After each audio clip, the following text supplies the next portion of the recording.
I like changing things up at the last second to keep my partner in crime, that guy, David Solomon, on edge. He's my co host for the last 3.5 years. And there was one thing that David and I have always seemed to try to drill into our audience, that there's a lot of liar, liar, pants on fire. Now, the old adage is if a politician's mouth is moving, chances are he's full of it. Well, it seems to be more true of the Democratic Party by using actors and actresses to portray people that don't exist. It seems to be the way they portray bills and the way they try and portray who's in favor of the bills, like the bipartisan border bill, which was not bipartisan. Especially when you got Cory Booker, you've got Elizabeth Warren, then you've got Bernie Sanders. Let's add there a few more people that are just not in favor of this so-called dream fest. I mean, Ed Markey's gone. The late Bob Menendez, now incarcerated. Alex Padilla. These are all hardcore Democrats that were not in favor, let me repeat, were not in favor of your bipartisan border bill, which, by the way, Kamala Harris and is on the pulpit yelling and screaming that, hey, the Border Patrol loves me. Well, they love her so much they endorsed Donald J. Trump yesterday. Welcome, everybody, to the Rant Networks. This is a podcast dedicated on peeling about a multitude of layers of just bullshit and calling out people. That's why we call it the Rant Network. It's an open, unfiltered dialogue, unedited, always. Clearly, if I look at David's expression, I would edit that out. Clearly, I'm not going to. As we dive into this current event, as we do pop cultures, politics, and quirks of existence, or just who really pissed us off that week. Sometimes David bitches about travel, and sometimes I do. Sometimes I complain about a product, sometimes David does. It never ends at the Rant Network. Sit back, relax, because this time, David's got a whole lot to say about shame on you. Yeah, well, shame on you, Stuart, for starting off this way. But, ladies and gentlemen, I don't know if you paid attention recently to the Harris campaign. And the Harris campaign begins to sound a lot like what we've seen with other leaders around the world. I've done such a wonderful job.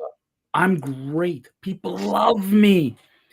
And when they when they use only emotion to say you should vote for me, you got to ask a lot of questions.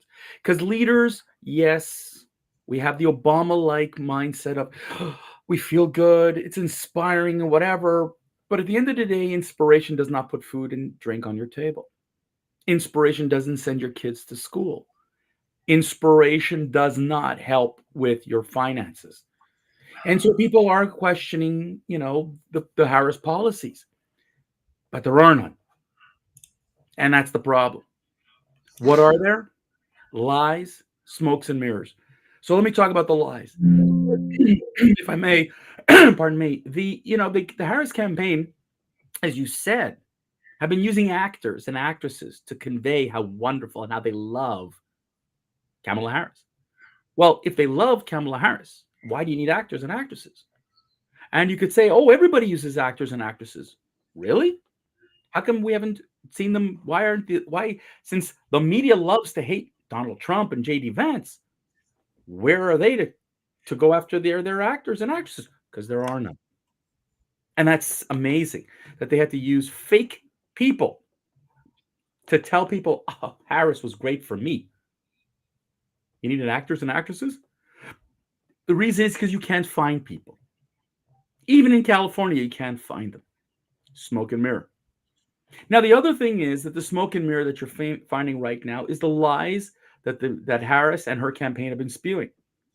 For example, as Stuart tried to say in a little bit convoluted way, the so-called immigration bill that the Republicans shot down, folks, if you read what was inside it, essentially what they wanted was an explosive open border policy. That your taxpayer dollars was going to help them fund lawyers and get them into the United States, virtually the citizenship, like road to citizenship clear in no time. that what you want? Yes, they pretended they were going to bring in more border guards. But the reality was, ladies and gentlemen, that this immigration bill was blow open the border. That's what it was. Please take the time to read it. I'm not going to get into it. But that's what it was. Now, funny, the Republicans said, absolutely not. We're not going to let an open border policy. 6 Democrats that Stewart listed out said the policies didn't go far enough. How's that? Open borders weren't good enough. Letting in migrants from anywhere around the world wasn't good enough for these 6, and they shot it down. But Kamala wants you to believe that it was only the Republicans that shot it down, that the bill was not what to make the border more secure. The opposite. It was to make it more open. And that they would, you know what they were doing, Stuart, with the border guards? Giving them DEI training. Training them how to cross-cultural training sensitivity so that when a Hispanic or a Chinese person or a Muslim crosses the border, they'd be more sensitive. That is what was in the bill. Number 2, Roe v. Wade. They're going to codify Roe v. Wade. That is not what Kamala Harris wants to do. Kamala Harris wants to take Roe v. Wade, blow it up, and essentially make abortion legal regardless of state, regardless of where the child is at in its 3 trimesters, and even in what they call, I think the term was partial birth, which is in the birth canal, and even outside of the mother.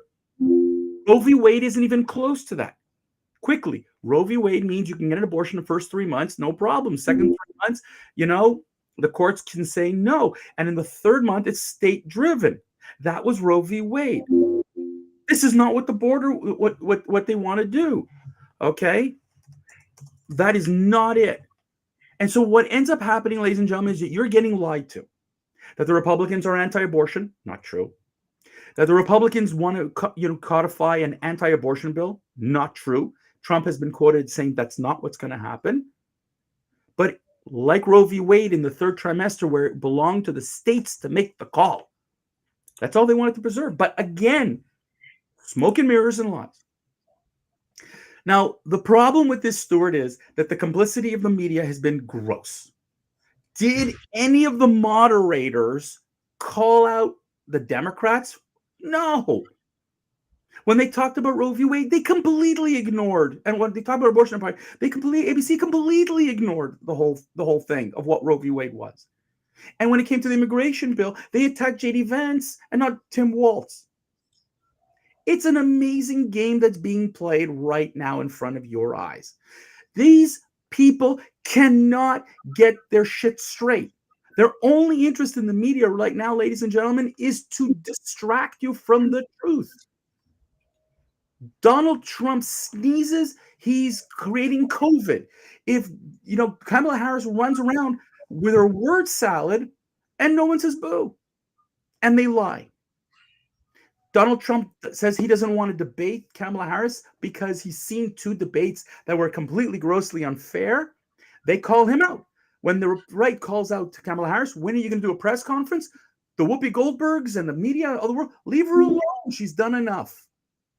Ladies and gentlemen, your wool is being pulled over your eyes. And with 3 weeks from tomorrow, 3 weeks from tomorrow's official election day, and if you're going into the ballot box right now, or before the next 3 weeks, look at the bullshit.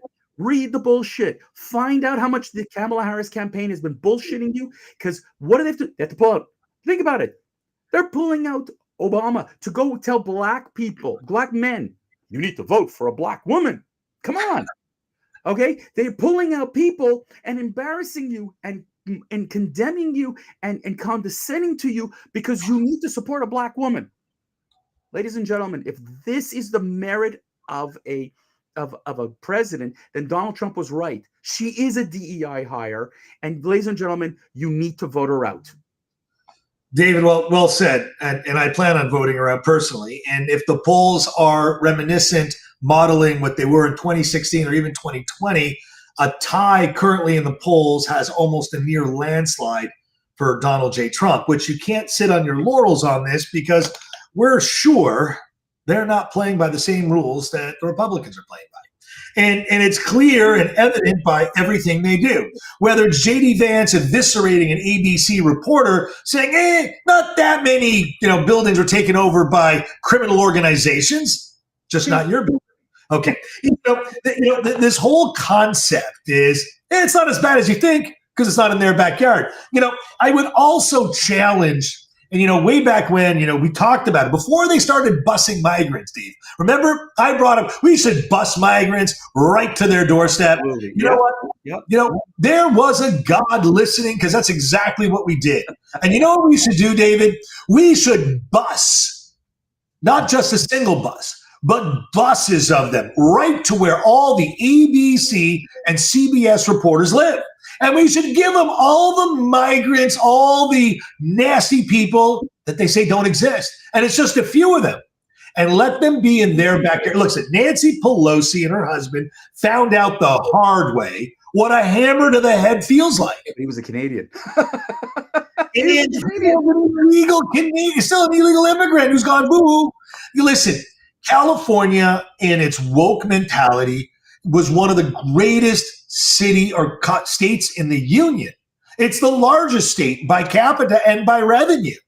Yet here we are today looking at a state turned on its head from decades of mismanagement and woke behavior. David, listen, you're right. You hit the nail on the hammer.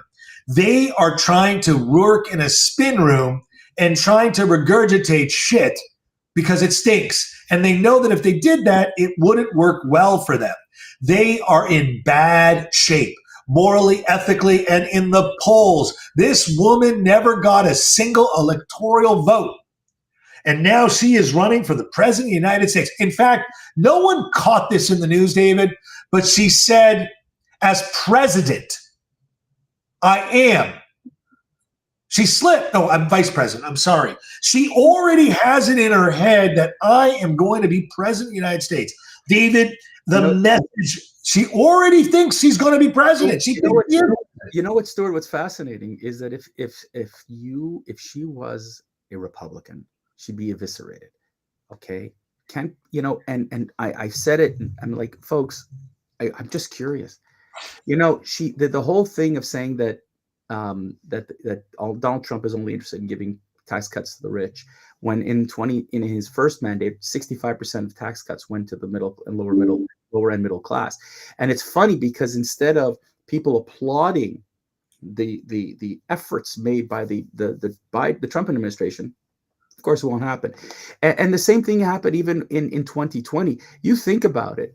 Can you tell me when Jimmy Carter signed a peace treaty with Egypt, and when all these are people who were up for Nobel Prizes, and Donald Trump wouldn't get it. And Biden and Harris and Obama are just peddling the whole idea that Trump is a megalomaniac. He's terrible for democracy. It's all about you're a bad guy. But folks, if you can give me one positive reason to vote for Kamala Harris, a policy that says this is it. Don't look at Donald Trump. Don't tell me, yeah, but this is something that is, folks, and I've had this conversation numerous times. I talk about Kamala Harris and they go, yeah, but Donald Trump. Don't talk to me about Donald Trump. Donald Trump is dead. And you have to vote for Kamala Harris. There's no other choice. Do you or don't you? And if you do, why? Don't talk to me about Trump is a bad guy because you don't know. This media has peddled lie after lie after lie on him. And to say that he's a criminal and he should go to jail, folks, so should Joe Biden. So should his son Hunter. Okay, the rules are different. 80% of Americans look at your government and saying it's corrupt. So please tell me one policy that makes you believe that Kamala Harris is going to be the best president. Well, let's stop David. Hillary Clinton thinks she's going to be a great president. Okay, let's move on from Hillary, please. Come on. If she can't move on, we should. Okay, all right. So let's wrap it up. And that's a wrap. Guys, a huge thanks for lending us your ears, your eyes, your time on your podcast channel, on our website that we spent all these hours and hours. Well, I'm lying. David spent hours and hours on it.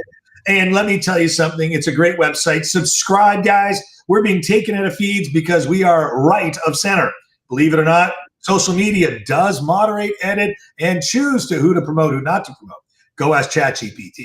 Next, every Monday, Wednesday, and Friday, noon Eastern, pretty much rain, snow, sleet, hurricane, or tornado. Guys, your input's invaluable. We take all your PMs, we love them, we take them to heart, and we're here to help the world get a little bit more understanding on what's under the hood. David, time to say goodbye.